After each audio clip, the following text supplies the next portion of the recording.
કથાઓ એમને સંભળાવતા નાના બાળકને. કેટલાક સંસ્કારો એવા છે કે ડાયાભાઈ આજે જે સ્થાન પર છે એમાં એમની માં અને એમના પિતાનો મોટો હિસ્સો છે કે નાના બાળકને કંઈક વાર્તાઓ અથવા તો ગીતો કહેવા.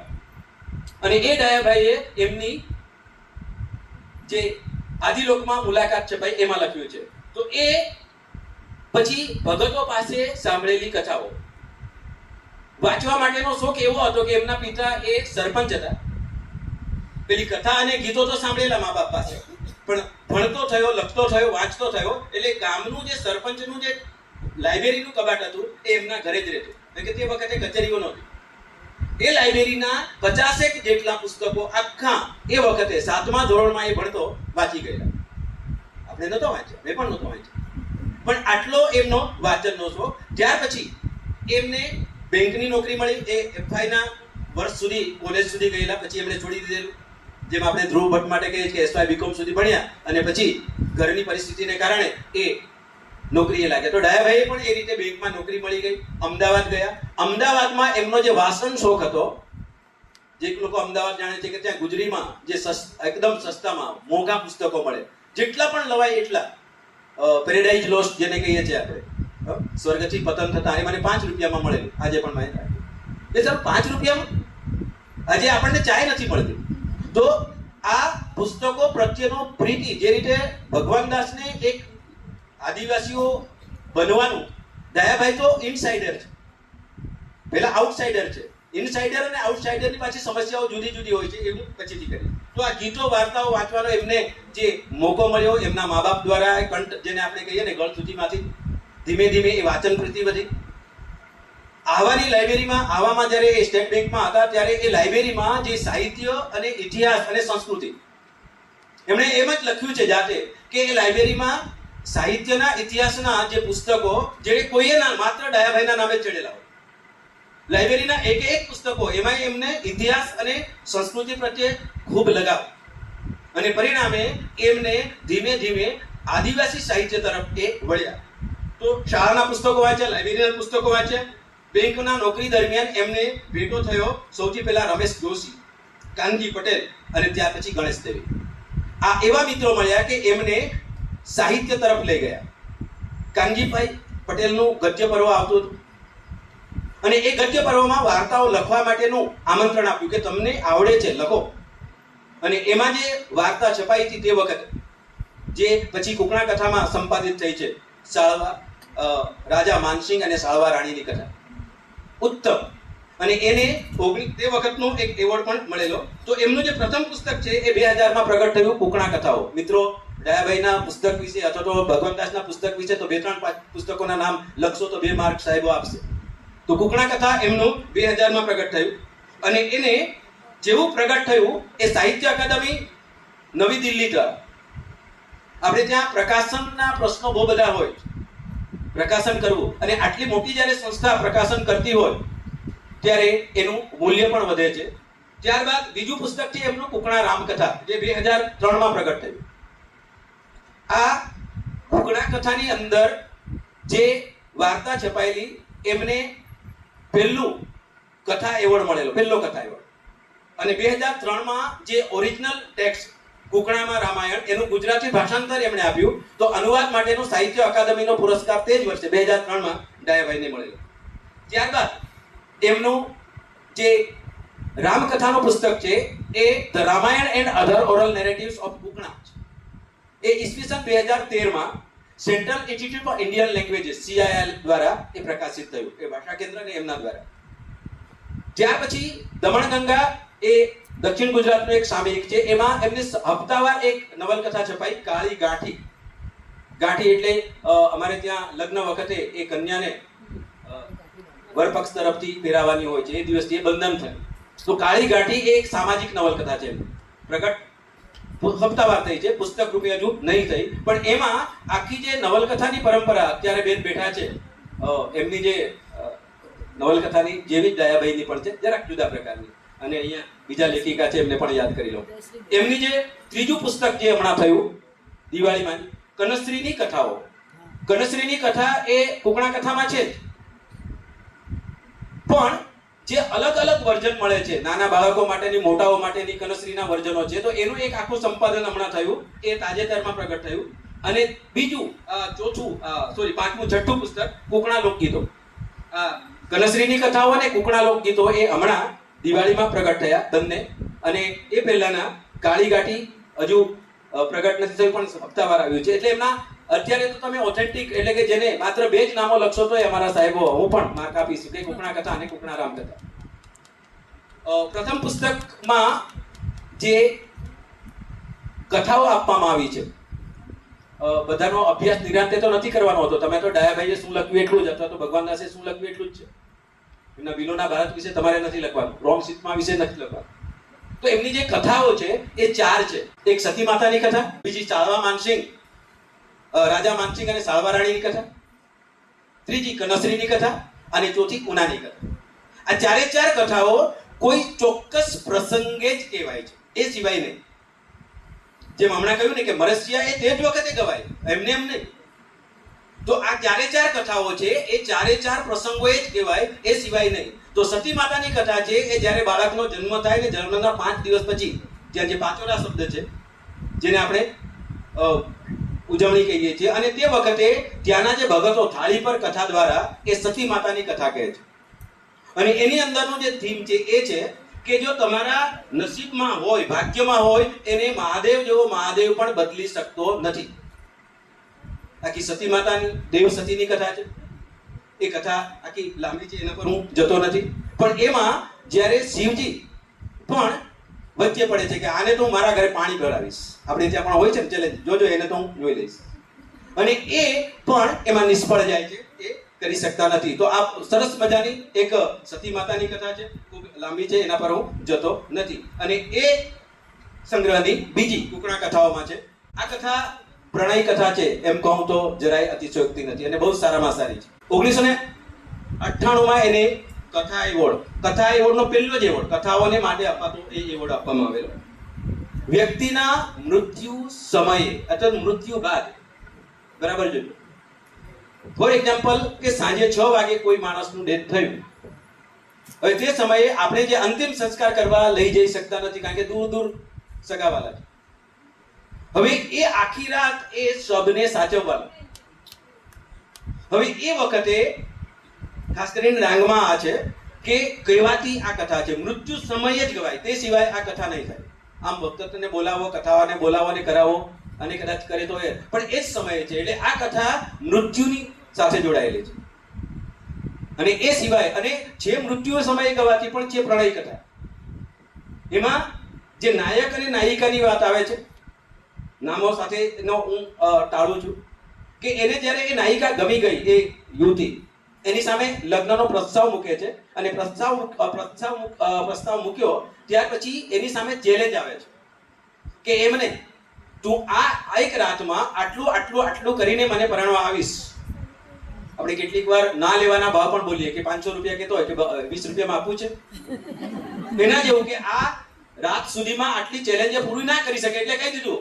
એને ગમતો નહોતો. અને પેલો પણ એનો બાપ, એ જમાનામાં સવાસે કબાડે એવો શબ્દ આવે છે, રાતો રાત એમણે એના બાપને જઈને કહ્યું કે પેલી તો આમ ચેલેન્જ આપે છે, તો કઈ નહીં, હું બેઠો છું. એ જમાનામાં બાપ પણ એવા હતા. અને બધું જ તૈયાર કરીને પહોંચી ગયા કે ચાલો આવી ગયા હવે પરણવા માટે.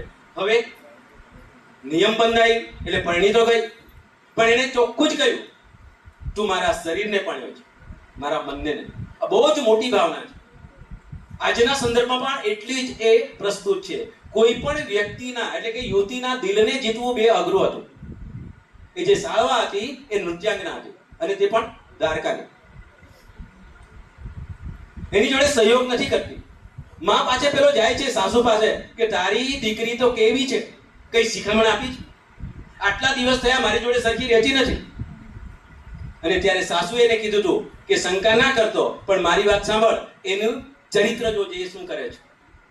રાત્રે એને સ્વર્ગમાંથી, જેને આપણે દ્વારકા કહીએ છીએ, ત્યાંથી મથક આવે. એ નૃત્યાંગના હતી દેવોની. એટલે એ વિમાનમાં જાય છે ને એ પેલો ચૂપચાપ ઊંઘવાનો ડોળ કરી અને એ વિમાન જોડે, આ અતિશયોક્તિ હમણાં સવારે કહ્યું તે પ્રમાણે હોય છે, એમ ત્યાં ગયો. બનવા જોગ એવું થયું કે જે ઢોલ વગાડનારો હતો એ તે દિવસે બીમાર હતો.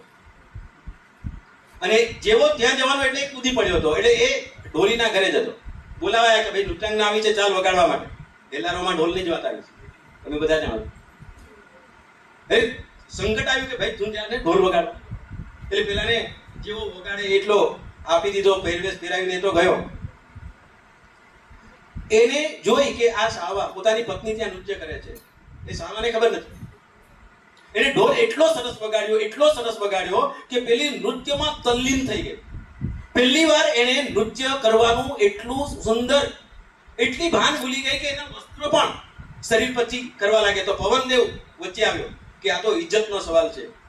અને ત્યાં પેલી ખુશ થઈ કે આજે પહેલી વાર મને એક સારો ઢોલી મળ્યો છે, હું તારા પર વારી ગઈ છું, હું તને પ્રેમ કરું છું, એમ કરીને કહે છે. ખરેખર એનો પતિ હતો, એને ખબર નહોતી. એની જે કંઈક એના જે દક્ષિણા મળેલી એ એને માનસિંહને આપી દીધી. માનસિંહ ફરી પાછો ત્યાં ગયો અને એ જ વિમાનમાં પાછો આવી ગયો. વહેલો જઈ અને ઢોંગ કરે છે, સૂઈ જાય છે. સવારે ઉઠીને કહે છે કે મને સપનામાં આવું દેખાયું, પેલું દેખાયું. અને ત્યારબાદ એ બંને એકબીજાની ઓળખ આપે છે કે વગાડનારો હું હતો. અને ત્યાર પછી એ એના દિલને જીતે છે. દિલને જીતવું એ બહુ મહત્વનું છે. હવે આ જ્યારે ખબર પડી, કુકણા કથાઓમાં એક વસ્તુ આવે છે કે દેવો સતીની જે છે તો એને દેવો લઈ જાય કે એને તો અહીંયા જોઈએ છે.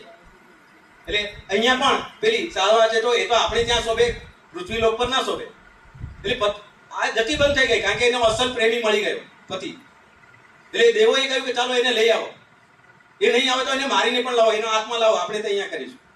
હવે જ્યારે લઈ ગયા એટલે ફરી પાછો આ જાય છે, એ આત્માને પાછો એ લઈને આવે છે. આત્માને લઈ આવે છે એટલે આપણે ત્યાં જે આત્માને પાછા લાવવાની જે વાત છે એ પ્રમાણે આમાં પણ છે. એટલે પોતાની પત્નીને એ ફરી પાછો લાવે છે. એટલે પ્રણયની બાબતમાં કે આત્મા એ જો સ્વર્ગે જવાનો છે અને આ વાત કરવાની છે ત્યારે ડેડ બોડી સામે જ પડી છે.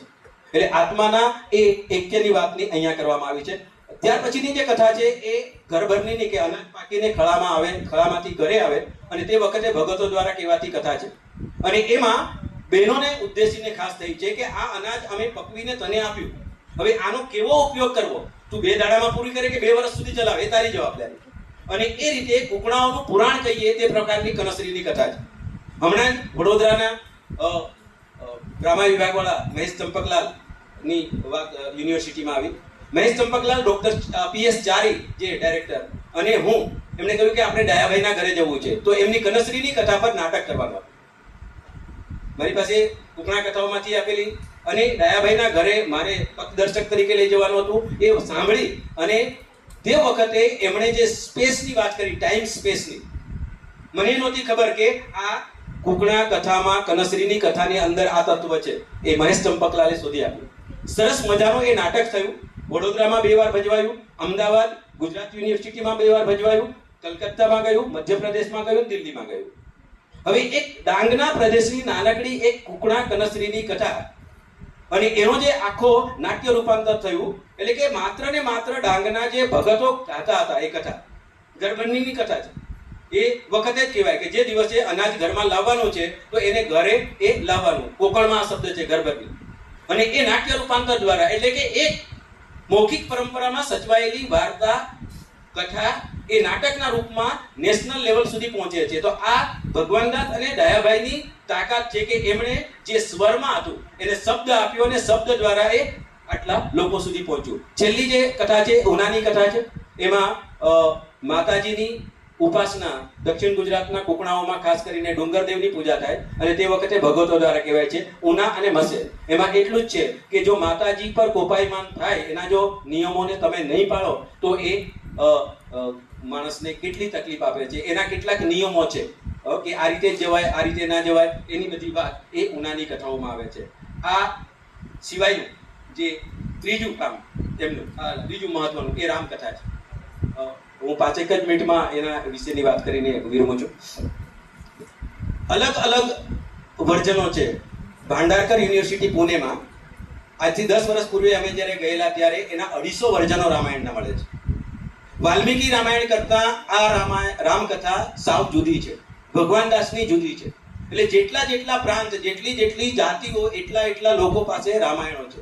એટલે કમ્પેર જ્યારે કરીએ હમણાં જ દિવાળી પર એક વક્તાએ કહ્યું કે સંશોધકે સંપાદકે આટલી કાળજી રાખવી જોઈએ કે આમાં આ નથી તો આ કેમ આવ્યું. ભાઈ, રામાયણ વાલ્મીકીનું જુદું છે, તુલસીદાસની રામચરિતમાનસ જુદું છે, અને દક્ષિણના અને આપણે ત્યાંના જુદા છે. તો આ જે રામકથા છે એની શરૂઆત એ રાવણથી થાય છે, આપણે ત્યાંની શરૂઆત જુદી થાય છે.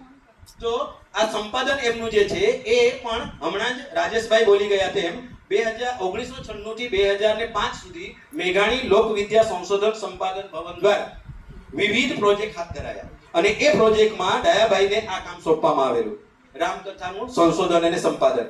અને એ કામ એટલે ડાયાભાઈની રામકથા. એટલે એ રાજેશભાઈ જે કહી ગયા જેમાં અત્યારે એ કામ કરે છે તેનું છે. એમણે જે બે લીધા છે માહિતીદાતાઓ જેમની પાસેથી, એ ચનખલ ગામના ડાંગ જિલ્લાના એ બિલ્યાભાઈ ચૌધરી અને પીપળગોડીના રામુભાઈ પવાર. કથા જે ડાંગની છે થાળી પર કહેવાય છે, એમાં હોકાર્યો એક જોઈએ, એક જે મૂળ કથા કહેનારો હોય એને. તો એમાં આ બંને જણા પાસેથી લીધી છે, અને એમાં જે પરંપરાની રામકથા કરતા કે વાલ્મીકીની રામકથા કરતા તુલસીદાસના રામચરિતમાનસ કરતા સાવ જુદી પડે છે. અને દયાભાઈએ લખેલા છે તે શબ્દો વાંચી જાઓ. એક ભાષાની રામકથાની સરખામણીએ બીજી ભાષાની રામકથામાં ભિન્નતા રહેવાની જ, એ તો સવાલ જ નહીં. જેને આપણે પાઠાંતર કહીએ છીએ કે જે વાર્તા અહીંયા સંપાદિત થઈ હોય એના જેવી જ વાર્તા જ્યારે ઉત્તર ગુજરાતમાં સંપાદિત થાય, થીમ એક જ હશે પણ એમાં આખી વસ્તુ બદલાઈ જાય. તો એ રીતે આ જુદું પડે છે. અહીં જે પ્રચલિત રામકથા છે એના કરતા જુદી છે કે રાવણથી શરૂઆત થાય.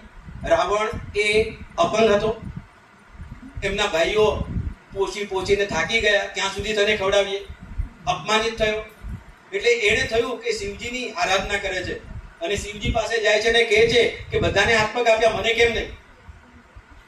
તો શિવજીની કથામાં અમારે ત્યાં મહાદેવ કથા એમ કહે છે કે કીડી મૂંગીને ચારા દેવલા એમ કે, એટલે કે પૃથ્વી લોક પર જાય છે. હું આવું છું, પણ સામે જે છે ને એ કોઈ પણ ઓરડામાં જાય છે, પણ પેલો ઓરડો છે ને એ મોતનો ઓરડો છે, એમાં ના જાય.